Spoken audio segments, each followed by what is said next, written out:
This week's episode of the Digital Access Show is looking at, we're interviewing people that I met at a recent conference. I was in Sydney earlier this week, meeting people at the NDIS Tech Conference. This was run by TechAbility. A couple of weeks ago, we had Anita Gover on talking about the seizures and physical reactions issue with her banner and what she did to change it. What was really interesting this time, this was a group of support coordinators, plan managers, support workers, and third-party companies that delivered NDIS technology systems to the NDIS industry.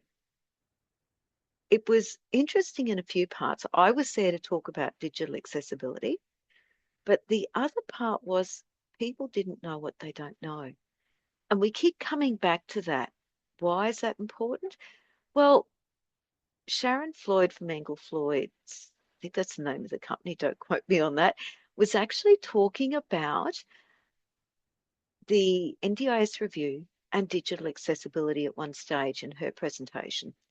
And the thing that she mentioned was digital accessibility is mandatory now for all navigators, support coordinators, anyone that's presenting information to people with disability in the NDIS sector. Why is that important? Well, a lot of people didn't know about the digital accessibility standards. Some knew, but hadn't put as really a higher priority on it. Others just didn't know, or they'd heard of it and they weren't fully aware of it. This comes down to a few factors. One that we all talked about was developers today appeared to be not learning about the web content accessibility guidelines, which is the basis of the digital accessibility standard here in Australia. So if they're not taught it at university, they're not taught it at TAFE, the universities in TAFE, in some ways or in some aspects, are teaching them how to breach the Disability Discrimination Act 1992 here in Australia. That's pretty sad. Because if it is just part of standard operating procedure, gee, can you imagine the effect on just everyone? The other part is because they're not learning it, the businesses that are getting the benefit of the web development, the website development, whatever it is, are not getting the benefits of what digital accessibility can bring in regards to search engine optimization, SEO in other words. Because that good old Google spider is blind. It does not know about graphics. Text it knows about, and that's where the digital accessibility standards just shine. So we had to talk to a number of people, and it was interesting in the way their priorities changed as well. And I will admit, I was asking people what their digital accessibility policy and priorities were after Sharon's presentation. When I did my presentations, I got a lot of good feedback, and I'm really hoping that people do come away with more knowledge, or did come away with more knowledge about digital accessibility. So let's get into it, and you will meet some people from Brian Duff from TechAbility to Ethan, and I'm sorry, Ethan, I can't remember the name of your company, Matthew Cagney from ShiftCare, Ben Roswick from QuickClaim. Each of them had different levels of knowledge, and it was just an interesting conversation. Over to the gents. Well, hi, it's Max from DataNova. I'm at the TechAbility Conference here in Sydney. DataNova is an end-to-end CRM solution we provide in the NDIS and allied health space. In regards to DCAG, we understand in terms of how that implements and what that means for actually the end users. Coming from a background myself of working in an industry previously where forms and accessibility was key, not only from an internal standpoint, but for external people to be able to access. I understand completely around the importance of having accessible solutions for those in the market so that they can continue to improve how they perform, but also how they have a better customer experience as well. So Max, what are you planning on doing in regards to WCAG? So we are looking at a current revamp in terms of what we are doing from our end-to-end solution and a modernisation piece, and this has come up internally around how do we make our content, how do we make our solution and our system more accessible and more compliant. So it's perfect timing that this has been raised to us as well. Excellent. Look, I'll look forward to catching up with you again and enjoy the conference. Thank you. You too. Matt from ShiftCare. Matt, what do you know about digital accessibility? I know quite a lot, actually. Having worked in developing digital banking technology many years ago, I realised that when you're developing internet banking tools and mobile banking tools, it's important to make them accessible for those visually impaired or maybe hearing impaired. So you've got to develop tools and techniques to make sure that they plug in to the tools and systems that those people with visibility or vision issues and hearing issues can actually utilise to interpret their website or their digital banking. So it didn't frighten you when you found out at this conference that it is mandatory to NDIS providers and software? Kind of yes and kind of no. Right. I didn't actually understand it was mandatory, and because I understand the work and effort that goes into making a digitally accessible tool, so that was a bit of a surprise that it was mandatory. Yeah. But it's certainly on our hit list of one of the things we want to do to give back to the industry to make our tool digitally accessible. Has it changed the priority of your work?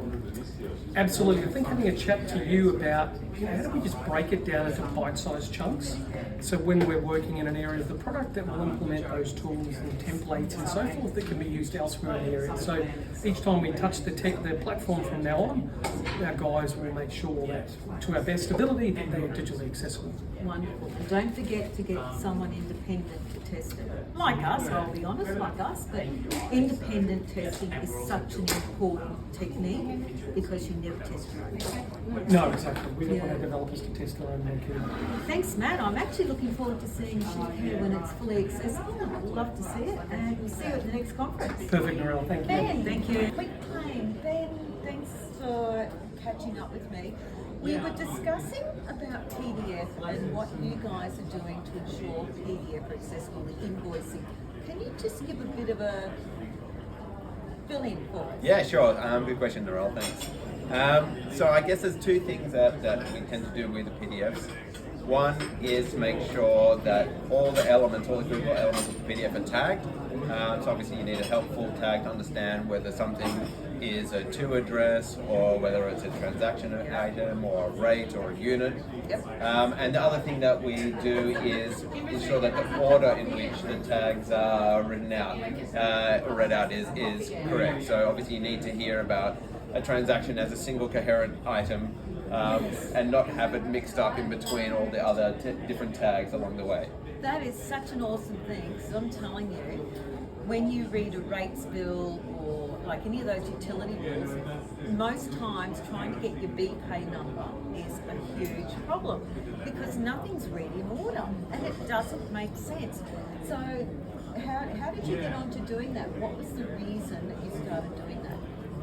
Actually, is just something that I happened to read about in an accessibility module to development work that I read, I don't know, out of interest a couple of years ago. And I thought, oh, that's a really important part of how you assemble any document or HTML page, is to have all those tags correctly done. So obviously you're aware that PDF has to be accessible. Yep. And if you've got a form or something that's not accessible, what should we do? That is a good question. I think the first thing to do is find someone who understands what accessible means. Yep. I can think of one person who might be good at giving you a bit of advice for that. And then go about adding in those extra elements, those extra tags or ordering or whatever it might be, the alternate text that makes all these things that much easier to be accessible for anyone. Thanks, Ben. That's the Digital Access Show at the TechAbility Conference. Thank you. Pleasure. Thanks, Narelle. Hey, welcome back. This is Ethan from Line Services. Ethan, we were just talking about employers and your disability employment service. Yep. And one of the things you were really looking at was how business or employers communicate with their potential employees. What are the things that you think they need to take into account? I think there's multiple things that need to be taken into account when working with participants or supported employees coming on board or looking to come on board. Obviously, the best way to communicate is really important. So from those initial interactions, whether that's via website, via email, via phone call, I think that needs to be highlighted and questioned as well, and really making a focus on what is most comfortable for those initial interactions, and then through the process, just always, I guess, checking in and making sure that the supported employee participants do have the right accessibility, whether that's the onboarding forms, what type of form, what document you use. I think a lot of that needs to be really focused on. That's actually a really good point. I hadn't thought about the onboarding forms. It's amazing what I'm learning today.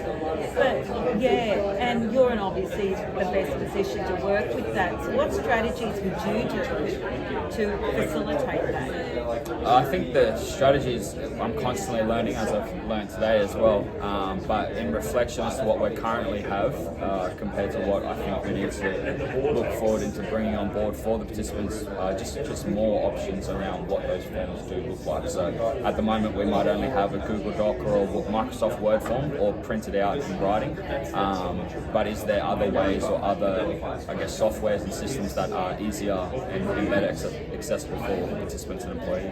Thanks, Ethan. Thanks for your time. Hey, welcome back to the Digital Access Show. This is Tommy Trout. Tommy. Hello. Hello, Tommy. What do you know about digital accessibility? I know that I don't know enough about it. Why don't you know enough about it? Because every time I think I've got any concept of accessibility sussed out, there's just another person whose needs I haven't considered in my typical privilege, and I have to relearn all over again. Okay. Why do you need it? Oh, because I believe that the world belongs to everybody and we should all be included, and digital accessibility is part of that. Thanks, Tommy. And good morning and welcome back to the TechAbility Conference here in Sydney. Now, I did do a talk yesterday about digital accessibility and why it's important, what it is, and how to, just the basics of how to incorporate it, a few tips. Brian, what do you think the response was? Do you think people actually understood what I was talking about? I saw a lot of jaws drop actually around the room, and I had quite a few conversations with folks afterwards, and there's not just the obvious sort of the big stuff, but you were mentioning forms and having them laid out properly, and having windows that can be filled in, and which forms can do that and which ones can't. That really stood out to a lot of people, I think, and it's such a basic thing, isn't it? But then there was other issues with regards to, you know, what software do they need, how do they tackle this, and I think that there's a bit of hunger for a bit more information actually in that area. Oh, that's good to hear. The other thing I think a lot of people forget is a person that can't fill out the form themselves or read the information themselves. There's got to be a huge level of trust between that person and who's reading it to them. And that can be really hard, to trust a person enough, because I think I talked about my will. For such an important document, I had to trust that someone was reading it out correctly, word for word. Yes. And do you think people understand that level of trust that's involved? No, I don't. I don't believe, just going from everyone's reactions when you were told that, I don't think people have sort of comprehended what's involved in that scenario. And the other thing that you mentioned, again, is back to the basics of forms, government departments and you know, local governments or whatever.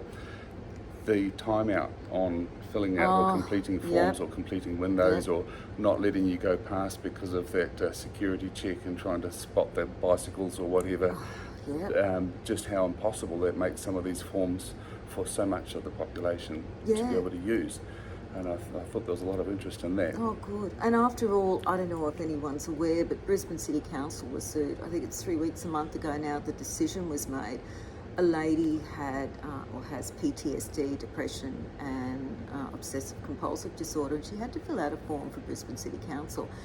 And with her different abilities, she checked and checked and checked, and that's quite common for some people. They get really worried they haven't filled it in correctly. So she asked for extra time and she was refused. She took them to QCAT, which is the Queensland Administrative Tribunals, and she won because she said, I wasn't given enough time and the form was inaccessible. So it's really a movement that's happening as well. And I'm just hoping that people understand that if you've got a wheelchair, a commercial building has to be accessible, doesn't it? That's right. You know, nothing's really taken into account for a building for sensory issues where you've got digital communication issues. That's right. Like the lift. Like the lifts, that's Like right, the with basically a glass screen, a non-tactile screen to select what floor you want to go to. Actually, and I've got another one, the toilets. There was no tactile marking to say this is where the disability toilets were, that you could feel and say, yep, I know exactly where I am. That's right. You know what, I think a lot of these things come back to these things being designed perhaps by folk who don't really know the purpose of what they're doing in the first place and what they're about. So what's your form for? It's to communicate or gather essential information. So if that's the purpose, then you need to make it available to everyone that you need that information from. And that should inform your process. Yes, the process shouldn't dictate the purpose. It should be the other way around. And I think often these things are delegated to people without instruction or clarification as to what they've got to consider. And that might be design of buildings, whatever. I think you're right there, Brian, and really it's about not making assumptions. Yes, that's right. You know, it's that good old break the belief, which is something I'm always going on about, because people don't know what they don't know. That's right, that's exactly right. That always concerns me. I see people's websites and they've got their contact as the last thing that you can find on there because the web designers want to get lots of clicks and that looks good on their metrics. But the purpose of that whole exercise is to get people in touch with your organisation. So put it right up the top, make it big and bold and simple, and when someone rings your phone, please have someone answer it. Simple things like that, and that's the sort of stuff that should pervade through to everything else we do. Thanks, Brian. Look, thanks for your time and thanks for all your assistance at the conference. I've got to be honest, I've got my GPS men, because I laugh and call them my GPS men, and they've been wonderful. And thank you to QuickClaim, and who was the other group? Oh, we've got Synergy here. Synergy. And the guys at there's a few have been very helpful who've for been you. great help. And in the fact that if they see me coming, they will say, Narelle, you're here. Out. That's right. And like they've even gone and got me a glass of water, because I can't even get a glass of water myself here. That's right. So thank you to everyone, and let's have a wonderful day too at the conference. I think we will. It's a lovely community to be with, isn't it? It is. Okay, it was interesting, wasn't it? I think one of the things that I was disappointed about, I couldn't cover everyone. There were so many wonderful people there that were making great points. And again, isn't it amazing that people just don't know what they don't know? And it's normal for all of us. So it's all about assumptions and perceptions and beliefs. And from people with disability, from our side of things, we must remember our providers may not know about the digital accessibility standard. From the companies that were providing NDIS systems to the NDIS companies like support coordinators, don't make assumptions. There was one gentleman that I ran into, and he was a really nice bloke, but he made the assumption that people with disability do not run NDIS businesses. Now that's a pretty broad assumption, and it comes from a lack of knowing. And he did say he just joined the sector, so he's got a big learning there. So let us know what you think. Please like, subscribe, review on the NDIS, on the Digital Access Show, the NDIS. And we'd love to hear your comments, and we'll see you next time. Bye-bye.